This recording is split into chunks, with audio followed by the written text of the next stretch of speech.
Hello again, and welcome to the second lecture set on criminology. This is over Chapter 2 of Larry Siegel's book, Criminology, and we are talking today about the nature and the amount of crime.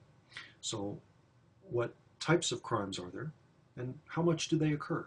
These are basic questions that every criminologist is concerned with. We want to get good, accurate data on crime statistics and trends. And in order to do that, we have to do what is called measurement.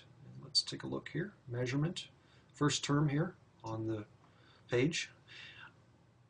We're scientists as criminologists, and we want to accurately understand the quality or quantity of something, and we do that through measurement. You can think about the idea of measuring tape. If we have a standard, which is 1 inch, and we all know what that standard is, then we can communicate to other people about the length or amount of space or the dimensions of an object. So measurement is crucial for understanding and communicating information. And it's key to science as an empirical discipline. Something that we can get a hold of and is concrete and real. We can see it out there in the world. Okay. Now, measurement in the social sciences is trickier than in perhaps several of the natural sciences, because there are many different things you can measure. You can measure, for example, someone's opinion. You can also measure what they believe, and you can measure the extent of something as it happens. Okay. So I've got opinion, belief, and phenomenon measured there. You can ask different questions as a social scientist, and you might find very different kinds of results, even though they might seem to cover similar things. Here's an example of one type of question. Someone might ask on a survey, please indicate the extent to which you agree with the following statement. Youths are increasingly violent. And then you would have your possible choices here. You could strongly agree with that statement. You could agree. You could be neutral. Sometimes people have a category here of don't know. You could disagree with the statement. You could strongly disagree. So this is measuring something, and it's the extent to which you agree with an idea and the strength of that agreement. And these, by the way, make up what's called a Likert Scale, these options for answering those 5 types. You can, though, give an example of a different kind of measure.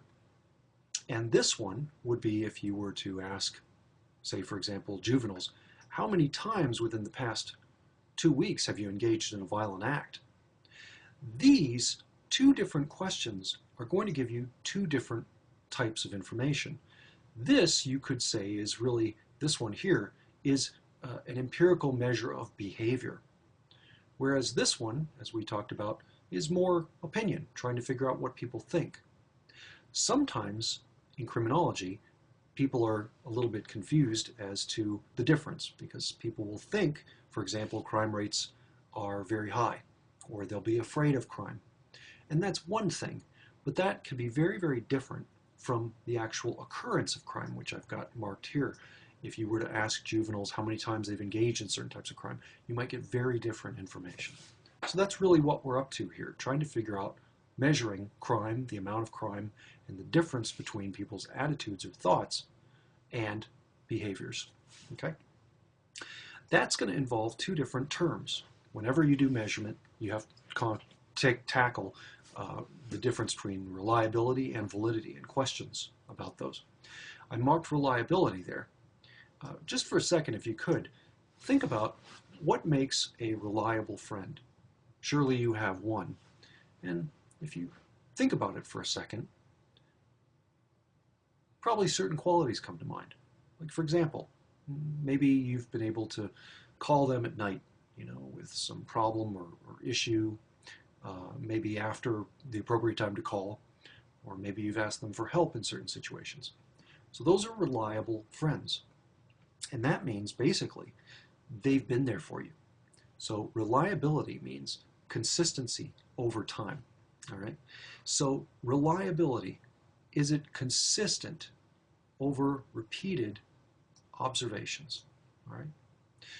One example of a reliable measure might be the SAT or ACT test that you took. It's a measure of aptitude, scholastic aptitude test. So hopefully, if you haven't changed or done anything between point A and point B, your score will be consistent over both points. Okay?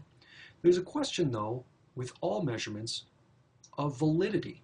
And the question is, does what you are measuring, let me try that again. Are you measuring what you are supposed to be measuring? Okay? And that is really strongly related to these two examples that I have marked. Each one of these measures something very different. And that can be confusing for people because you have to know what it is you're trying to measure in order to understand whether or not it's a valid measure. So to go back to my previous example of the SAT, it's a reliable measure of aptitude, okay, ability. It is not a reliable measure of whether or not someone will actually finish college necessarily, because validity means you're measuring what you intend to measure. I had a good friend once who was a very, very smart guy, a National Merit Scholar, and he decided in his freshman year that he really didn't need to study, he didn't need to attend lectures and various things such as this, and so he had high aptitude, but when it came to actually completing college, he had a lot of difficulty and dropped out for a while. So the SAT was reliable in terms of his ability, but it was not certainly a valid measure for whether or not he would accomplish that task.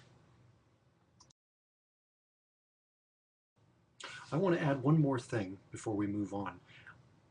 Usually, your measure needs to be reliable first before you can have any chance at it being valid. All right? So it needs to be consistent over time so that you can get to maybe validity. So reliability is usually a necessary aspect of your measurement before it's even a question of whether or not it's valid.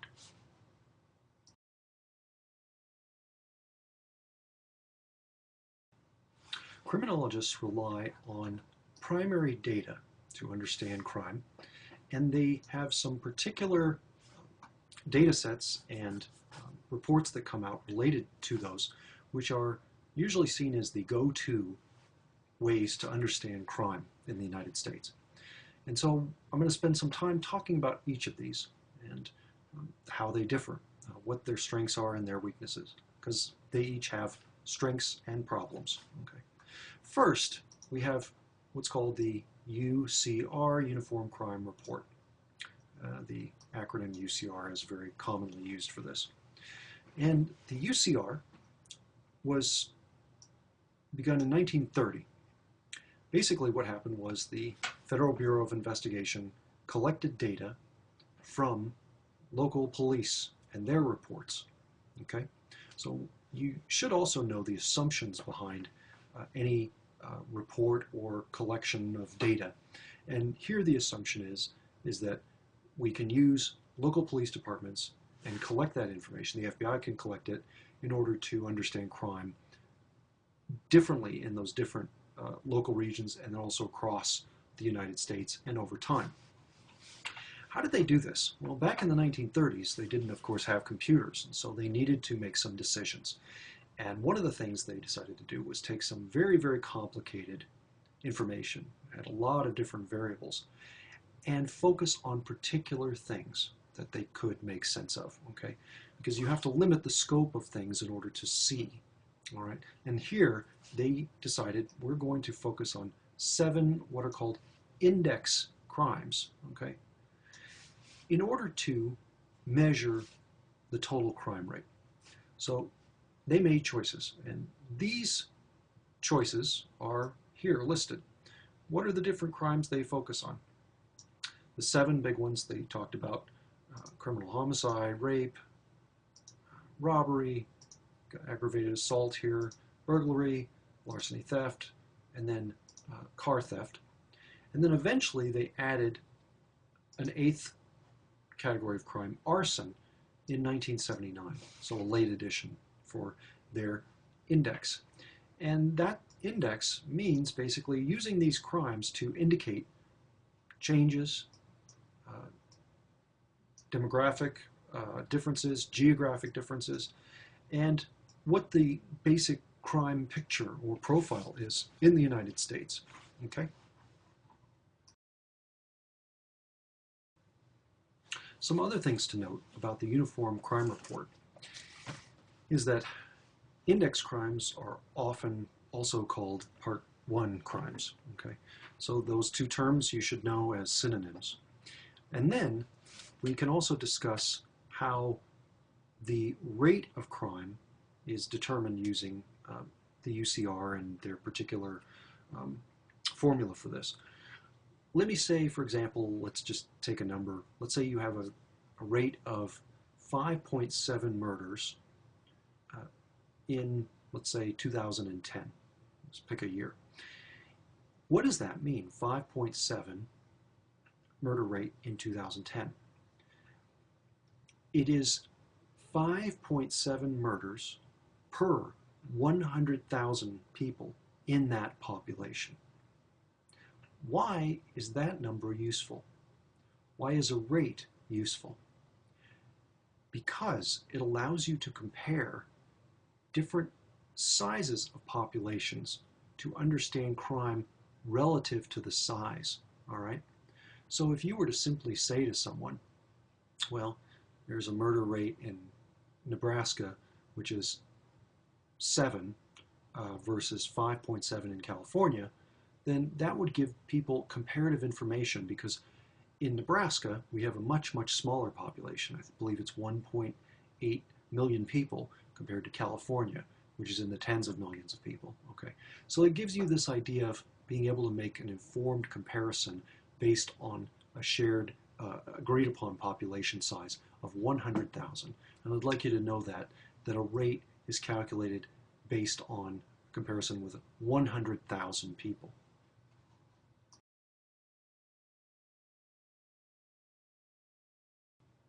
Another concept to know about is that of a clearance rate. And this is the idea of how law enforcement agencies must report to the FBI about the extent that crimes are cleared. And they can be cleared in two ways. The first way is they're cleared when one person is arrested, charged, and turned over to the court for prosecution. The other way to clear a crime is some exceptional means, like the individual has left the country and is unable to be arrested for that reason. Okay, so the idea of clearance rates is also useful to look at again and learn about. Okay, one thing that your textbook doesn't mention too much, and I want to talk about for a minute, is the idea of what's called the hierarchy rule. Okay, this is a notion where, as I said a minute ago, the Uniform Crime Report, they needed to make decisions as to what types of crimes they would look at and collect data on. Because they didn't have computers, they needed to make decisions probably to say, okay, we're just going to focus on these crimes very simply. And that meant that their record keeping had to also be simple in a particular way. The way that it was simplified was, let's say, for example, you have an instance, which is actually something you can see happening in real life, where someone might engage in burglary, okay, one of the index crimes, but the burglary may result in a murder. That was something the Uniform Crime Report used to deal with by recording only the most serious crime if there was more than one within an incident. All right.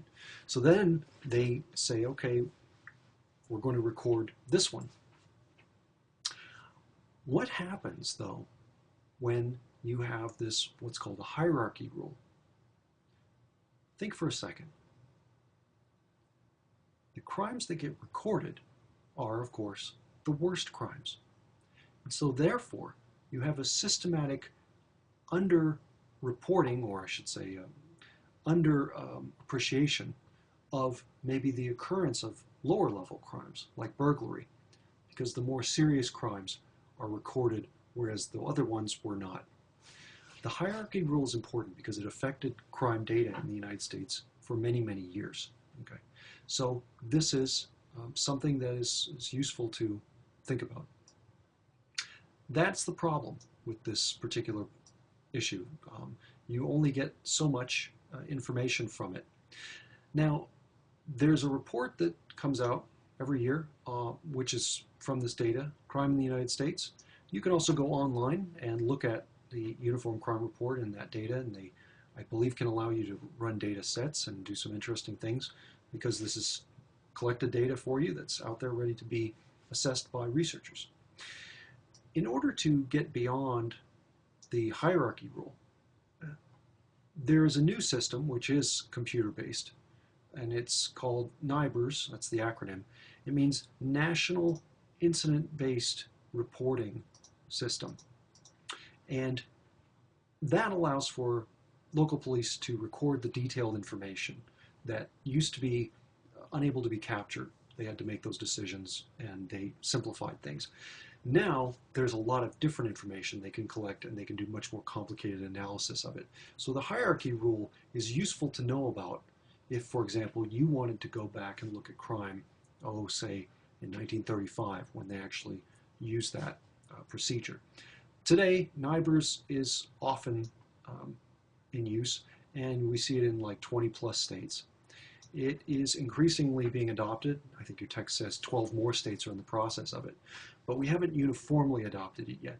So this is an issue, and it's something to know about for the future. The next source of data we can talk about, the next way of getting data, is through survey research. This is very much the hallmark of sociology. We're very well known for doing surveys.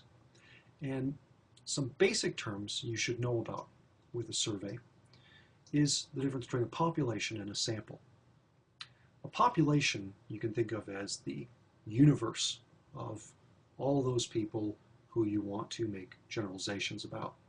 So as one example, you could say one universe might be all UNK students. Okay. All UNK students would be your population. If you want to understand that population, you probably don't want to necessarily ask a question of each and every member of that population. It would be very time-consuming and probably unnecessary. One of the things I like to think about is if you go to see a doctor and you have, say, for example, a blood-borne illness, they don't have to drain all the blood out of your body to know you have it. They just take a vial. The trick with survey research is that populations are generally not what's called homogeneous or all the same. So what you need to do is to sample from many different types of people within a population. And so what I'd like you to know is that the best way to get a representative sample from a population is through random selection.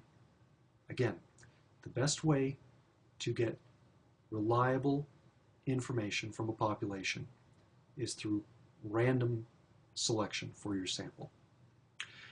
And one way to do that might be if you have, for example, UNK students, all UNK students you want to talk about, you might get a list, a roster from the registrar, alphabetically listing the names, and you might take every 10th name, because the assumption, therefore, is that they're not organized by class, by race, by the length of time a student has been at UNK, and therefore you would be able to get all the differences within what's called a heterogeneous, a very diverse population. There's the issues of what types of surveys you might look at, and cross-sectional surveys are those surveys where you look at people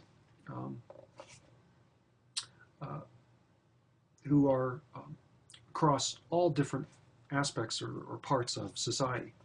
So here from your text it says, a survey of all students who attended the local public school would be considered a cross-sectional survey since all members of the community, rich and poor, male and female, go to the same school. Self-reports are also useful in criminology. They're particularly used to study juvenile delinquency. So a self-report survey would be you asking somebody the extent to which they've engaged in certain crimes or criminal acts. And that can be used sometimes with also prison inmates and, for example, to get information on drug use from the users themselves. What are some potential problems with asking people about their criminal activities? Well, there's some huge problems, and one of them is questions about, for example, honesty. Will people remember what they did? Will people confuse events? So there are many possible questions as to whether or not these are valid. There are a lot of people who don't think anybody really needs to know about their crimes, and so they think maybe when they see a researcher, why should I tell you anything, right? People's memory fades over time as well. So sometimes they try to use techniques to try to verify these reports by doing things like, for example, really constraining the amount of time between, when you're asking the person about information and the current time now. So for example, within the last 2 weeks, have you done X? Okay, you're going to get much more reliable, valid information if you ask about a shorter window of time than, of course, if you ask about within the last 10 years, how many times have you done X? Okay. What are some other techniques you could use to verify self-reports? You could, for example, compare those reports against institutional records. That would be one way of double-checking, verifying that information. Another way would be to compare self-reports to observations of the person's behavior. So then you could see inconsistencies, perhaps, between what people say and what they do, which is a very important thing to research.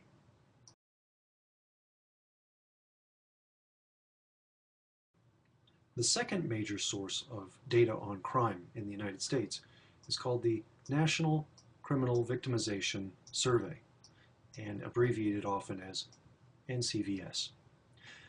This, as I said, is the second big source of data in the United States on crime.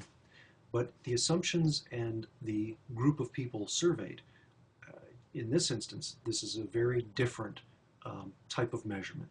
So it's useful to contrast and compare the Uniform Crime Report against this, the National Crime Victimization Survey. Here's some basic background. It was first conducted nationally in 1966 at the University of Chicago's National Opinion Research Center, which is also acronym of NORC. And the University of Chicago, you should know, is one of the premier institutions for social science research in the United States. So this is a very good group of people who first conducted this research. The biggest single thing that was found with this research was that they went to victims of crime and asked them about their victimization. So when you go to people and you say, okay, have you been a victim of crime? And they say, yes. This is interesting here because the report said that there was twice as much crime as was found in the Uniform Crime Report. So when they actually did surveys of people in the general population, they found that the Uniform Crime Report only captured half of the criminals' victimization in the United States. It had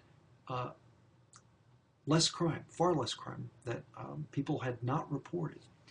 And that is a huge issue when you're asking a question of validity. Which measure is more valid? But it's strange to think that the premier measure in the United States, the Uniform Crime Report, may only capture half of the crime that's actually happening. What are some of the reasons why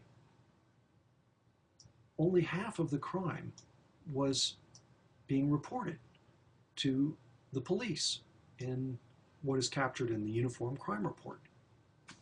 Here's what's strange, is there were very good reasons people had in 1966 for why they didn't report these. And I'd like you to know these because they're useful to think about. Why would someone not report a crime? First, maybe they didn't think it was a very serious thing. Like, for example, if you lose some object that's really fairly inconsequential or of little value, or you were going to replace anyway, then maybe it's not really serious enough. Maybe it's not something for the police to be involved in. Maybe they have better things to do, or that's how you think anyway. So that's one reason people didn't call. Another important reason, this one, fear of reprisal. If you've been attacked and it's someone near you and you think that maybe you reporting them could anger them further, that might mean that you wouldn't report it. For example, gang activity. Some individual might be taken out of a gang, but then the whole gang might retaliate against you in a different way. Another issue there under number 2, people might fear an increase in insurance. So for example, if you own a watch repair business and someone smashes your window and tries to break into your store, it might be cheaper for you to simply repair the window than to report this and watch your insurance costs rise. All right, so that might be another reason people don't report it. Third big reason, sometimes people think it's just too much trouble to contact the police. I once had a bicycle stolen when I was in graduate school, and what was funny about this, it was in Las Vegas, Nevada, and I had taken basically the frame through what's called a kryptonite lock, a little kind of horseshoe-shaped lock. I'd locked it through a post, like one of those square posts that you see on stop signs with the holes through it. What someone had very cleverly done was the post is always connected to like a little metal skirt that's embedded in the concrete. They had removed the bolt from the post. So basically you could just take this post and lift it right up.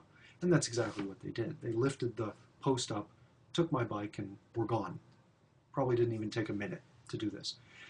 I decided I was going to call the police, and I did. But a lot of people might say, oh, it's too much of a bother. Why bother? Because one of the funny things is that the police did take my information over the phone. And they said to me, and this is relating to number 4, by the way, your bicycle probably will never be returned.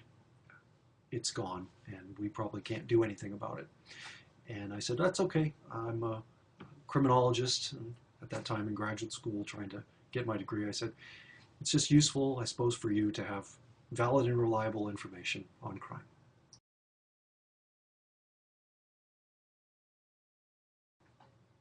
Let's talk about some features of the National Crime Victimization Survey. There are a few things, details about how it works, the mechanics of it. The most current one I was able to look up online said something like 49,000 households are surveyed, which is an enormous size for a survey. That's over 100,000 people within those households, and they're looking for people 12 and over, of course, because they want to limit this and they don't want to research juveniles because they have protocol that would need to be followed in order for them to get information from people who can't give their own voluntary consent. So they stick to people who are 12 and older for the survey. The interviews are conducted on all household members, HH is for household there, who are over 12 years old. The surveys have a very, very high completion rate. 90% is big. When I took survey research classes, we were told that if you got a completion rate of 70% of the people you asked, that would be very strong. And so this is a very good rate of completion. So that means the data is pretty strong. The group who administer the survey are professionals from the U.S. Census Bureau, and they do it on behalf of what's called the BJS, the Bureau of Justice Statistics. So if you go look online, you can find this information, and you could either type in, for example, Bureau of Justice Statistics or National Crime Victimization Survey, and they should come up together, same kind of information. More mechanics about this. Generally, when these are conducted, the first interview is done in person. And of course, how you do the interview is going to relate to the type of data that you get. If you ask people questions in person, you might get very different answers than, for example, if you ask them by phone or if you ask them to complete a survey and mail it in. So in-person interviews are very good. And then later, after they've done the initial interview, they rely on phone interviews, unless, of course, somebody says they would rather have an in-person interview. Okay. The households that are surveyed stay in the sample for 3 years. And so therefore, every 6 months that they're surveyed means that a total of 7 times those same people are asked questions, which means that you get information over time, which is what's called longitudinal information.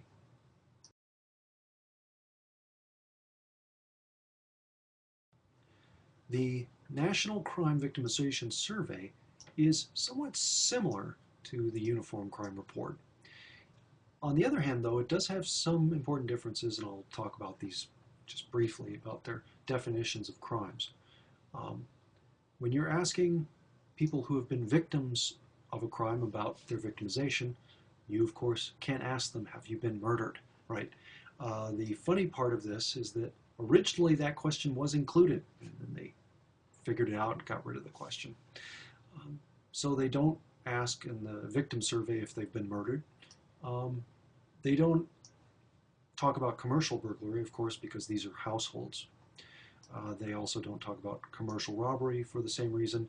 And as I mentioned before, they can't really get information from children under the age of 12 in this instance. Okay. It does include all sexual assault. Now, what does that mean? In the Uniform Crime Report, it used to just be forcible rape of females, which was the focus of the data that they were collecting. Sexual assault is a lot broader of an idea than forcible rape of females, because sexual assault can include males, and it also doesn't need to necessarily involve females in, for example, intercourse. Okay. The third point is that they cannot consider motive in the burglary because of the fact that they don't have interviews with the burglars. They have interviews only with the victims. And as previously mentioned, of course, a victim survey will include crimes that are not reported to the police.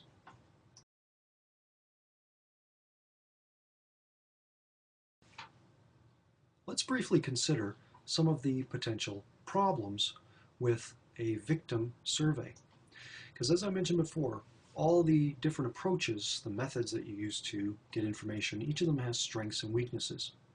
So if you're focusing on victims, what types of information can you get, and what are some potential problems with that information? One problem might be over-reporting of certain crime because the victim misrepresents the facts, the situation. So, for example, if you lose a wallet, but you think it's stolen, and you report it as stolen, then that is misrepresenting what actually happened. You have an indicator of crime from your survey that it really wasn't a crime.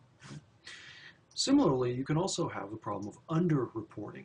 So people might, for example, be embarrassed, be afraid, some of the things I've mentioned in a previous slide, and there might be also issues of forgetting, not remembering a crime. So that means that the amount of crime will be underreported compared to what really happened. Another interesting issue here is certain crimes are underreported because people don't want to get the police involved, like, for example, within a family, spousal abuse or something like this, because it's embarrassing or they think it isn't the police's business. Right? There's also a problem, number 3 here, with the recording of an individual's own criminal activity. So in the case of what are called public order crimes or vice, you have a person who's a victim and an offender. And I have the example here of gambling. People often don't run to the police and say, hey, I've been a victim of gambling. Similarly, they probably won't report on a victim survey that they've been a victim of gambling. People don't often say, oh, I've been a victim of prostitution. There's a third category, gambling, prostitution, and also drug use is a victimless crime, a public order crime or vice. Okay. There's also a possibility with sampling errors occurring because sometimes even though you try to get a representative sample through a random selection, sometimes it doesn't work out and you have overrepresentation of certain groups. And that can result in problems making generalizations about your population. Finally, the formatting of the questionnaire can in fact affect answers. So sometimes, depending on the order of questions, people feel differently and may respond in very different ways. So this is an issue for some researchers when they think about problems with these kinds of measures.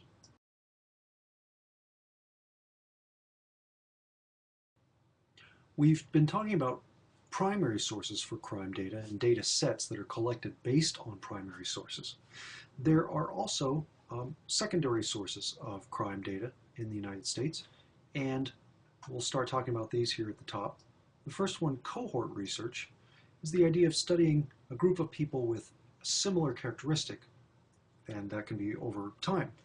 So one example you've seen from our first chapter, our first discussion about introducing criminology, is the idea of the Philadelphia cohort study, or what's called the study of a birth cohort, and this was done in 1972, which again sometimes is called the Philadelphia cohort study. So they followed this group of young people for quite a number of years, and they had a similar characteristic. They were all the same age. Experiments in terms of criminology, experimental research, can be useful. Usually experiments are linked to studies involving psychology. An experiment is a setup where you have some type of stimulus that you want to see the effect of. And so what you might do, as an example, is you want to find out the extent to which exposure to television causes, well, instead of violence, let's just say aggression. So the stimulus in this case would be exposure to television. What I might do is take a room full of people at UNK, and I might divide that room in half. So presumably there's no necessary difference between one half and the other half of the room. I might take a measure of how aggressive they feel that day, maybe through some type of survey. And then I might take the first half and have them just sit in the room quietly for 3 hours. The other half I take to another room and we watch like very violent films, Quentin Tarantino or something such as this. And then I'll do a post-test, a measure to see whether or not the stimulus had an effect, whether or not the television or the violent films increased the level of aggression with those people. Okay. You can talk about doing observational or interview research. And that's when you go to people, often in like their own natural settings where they would be in the real world, and you look at their behavior. You see how they act and what they do. This is often called qualitative research. So by observing people in their natural environment, you might get very rich information about how they are. Experimental research differs because what you can do with an experiment is limit to one single variable that you want to look at. Observational research, you really can't. You're getting everything about the person's world in one shot, and sometimes it's very hard to figure out what you need to focus on. Maybe you can only figure out that information later. Interviews can be very useful, and you can have interviews that are spontaneous. You can have structured interviews. You can record the interviews in various different ways, maybe with a handheld tape or digital recorder, or you're going to record them by hand. Each of them has their strengths and weaknesses. Some people get more self-conscious when they're being recorded electronically, so that might affect your data. Meta-analysis is what I like to think of as an analysis of an analysis. So in my work, I study homelessness, and at one point I looked at a study which looked at 60 different studies around the United States and tried to compare all those different studies to come up with averages of each of the studies for things like average age of person who used a shelter, for example.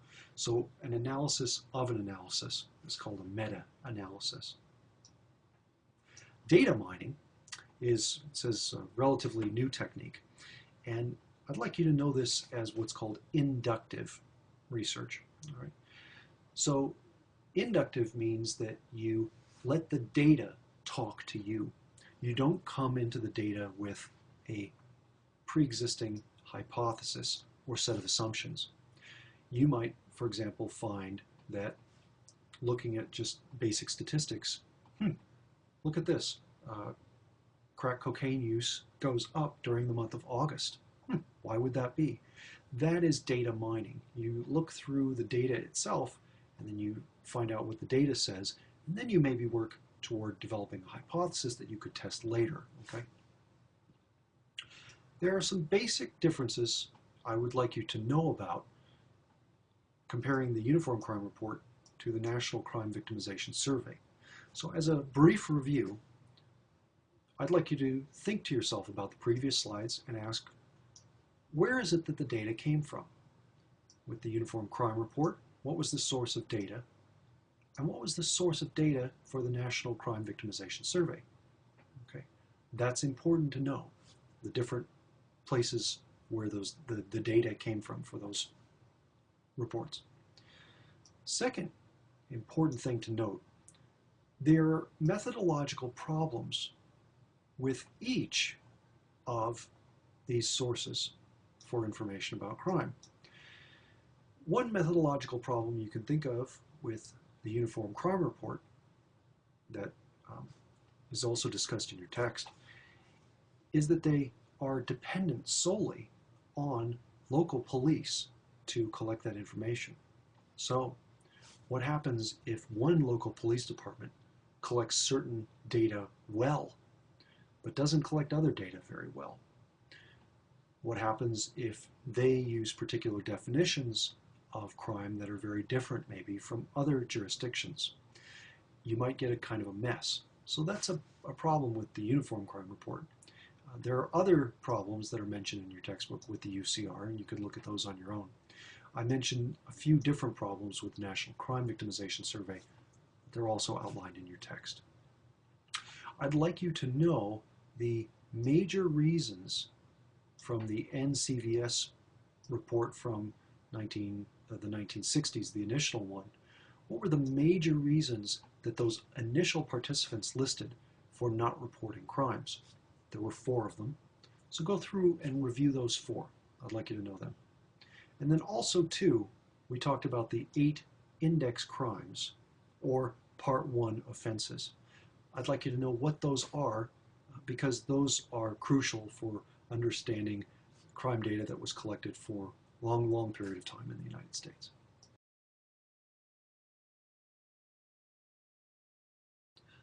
The last half of this chapter focuses on trends in crime and patterns that we can see, and that's really what the chapter is largely focused on. What is the nature of crime and how much of it is happening? So we actually get to look at data about these trends and variables that are affecting crime, the different factors involved in crime in the US. I have one basic sheet here which outlines in very brief detail the information. So what you will need to do is go through much more carefully than I'm going to be able to and review this information. I can hit highlights and I could read you the text, but it would be very, very boring for you and for me too, and it's useful, I think, to just make some highlights.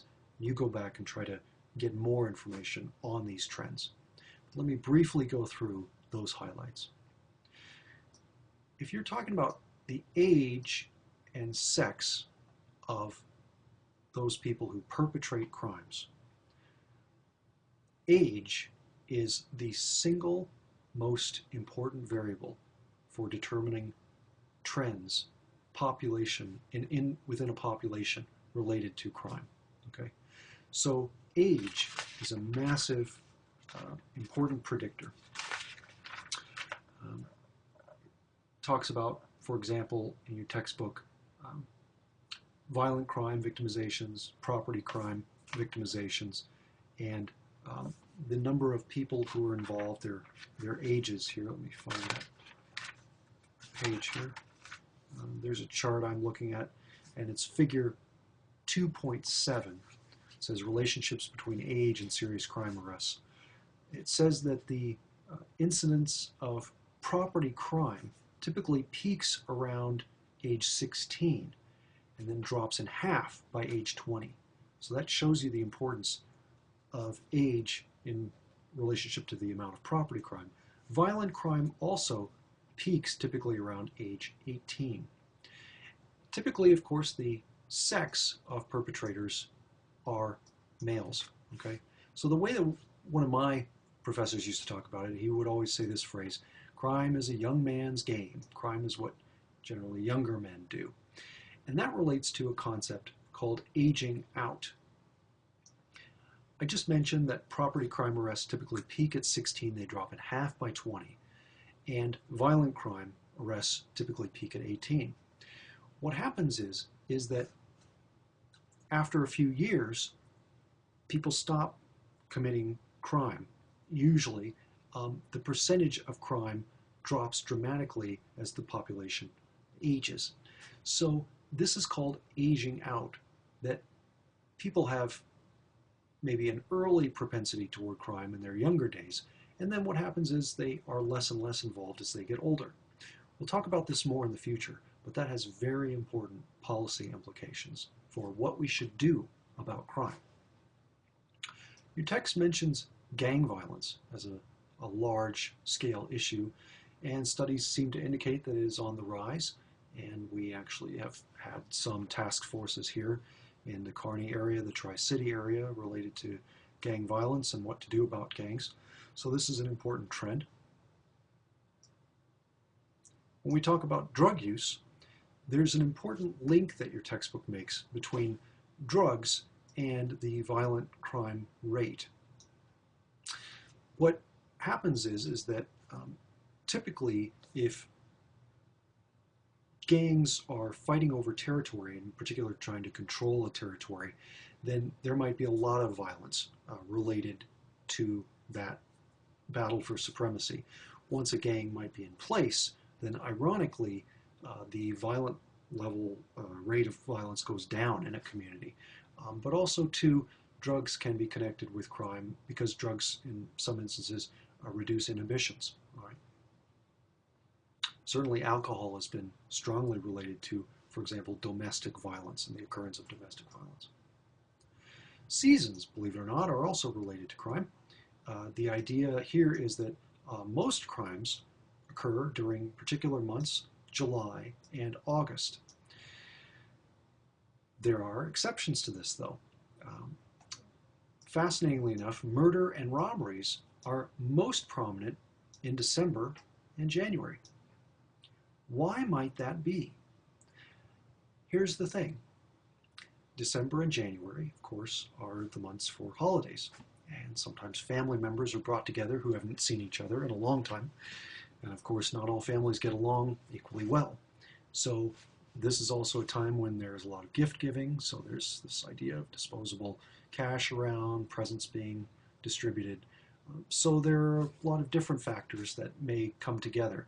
Also, people tend to have more time on their hands because they have time off of work. Okay, so I'd like you to know the differences between the general crime rate being high in July and August, as I've marked there, but murders and robberies are highest in December and January.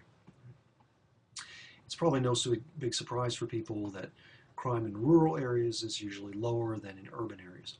Rural areas, you have less anonymity, people know you, and also too in rural areas, people tend to look out more for each other.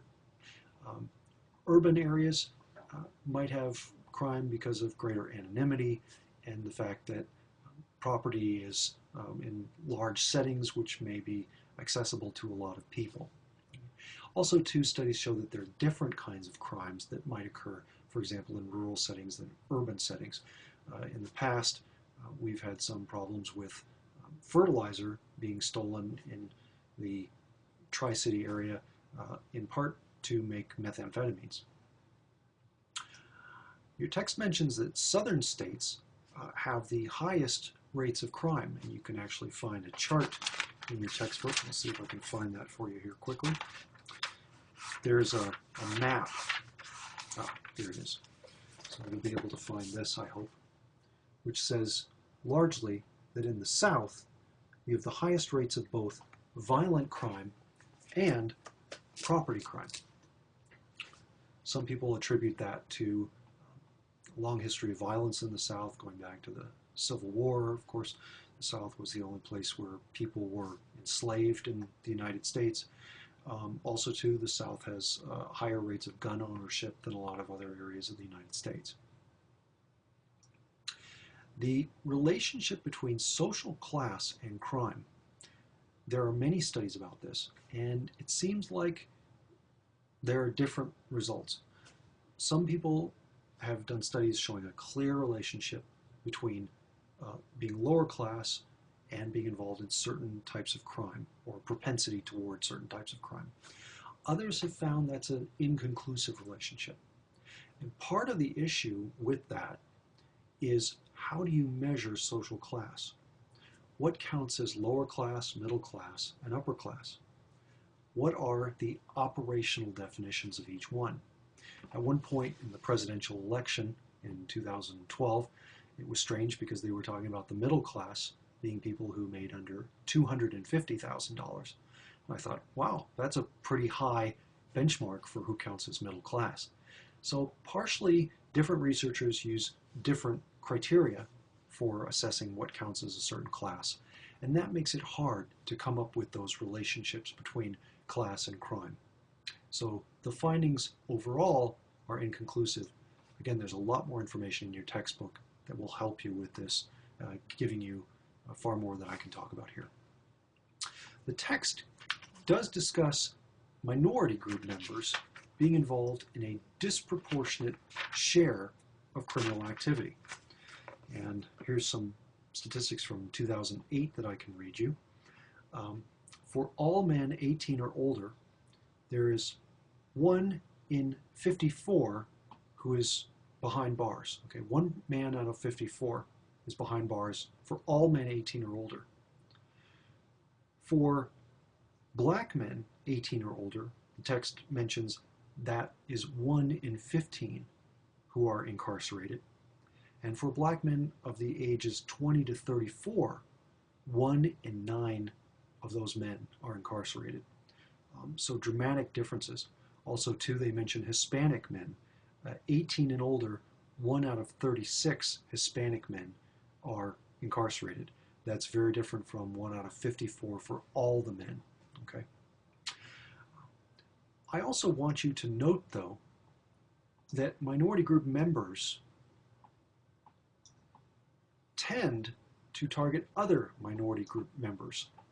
So sometimes there's a fear of crime, black on white crime, you could say, to use general terms for races. What has actually been found by criminologists is that African Americans need to be much more fearful of crime by other African Americans.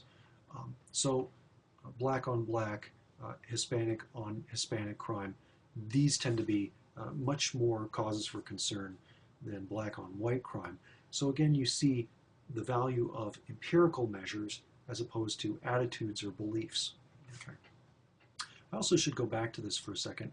When I talk about minority group members and the disproportionate share of criminal activity, you can also see in your textbook that black women ages 35 to 39, 1 out of 100 is incarcerated, versus all women 35 to 39, only 1 in 265 women. So that statistic, this part of the overhead or the slide, holds up for both women and men.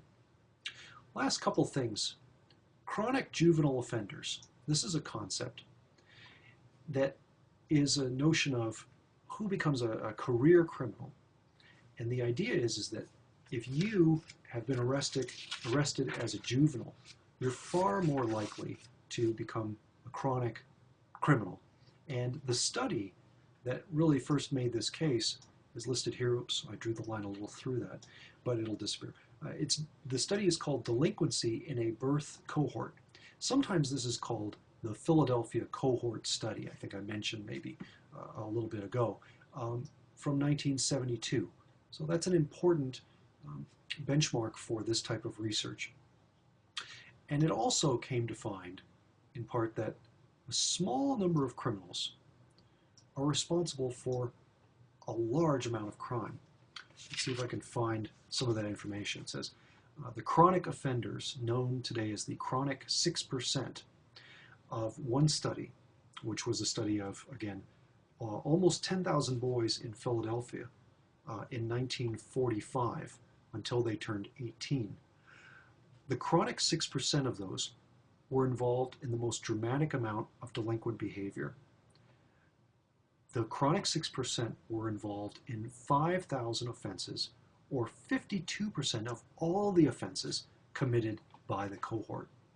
So this particular point alone is very, very important for understanding policy implications that can come from true assessments of the amount and nature of crime that we have based on empirical data.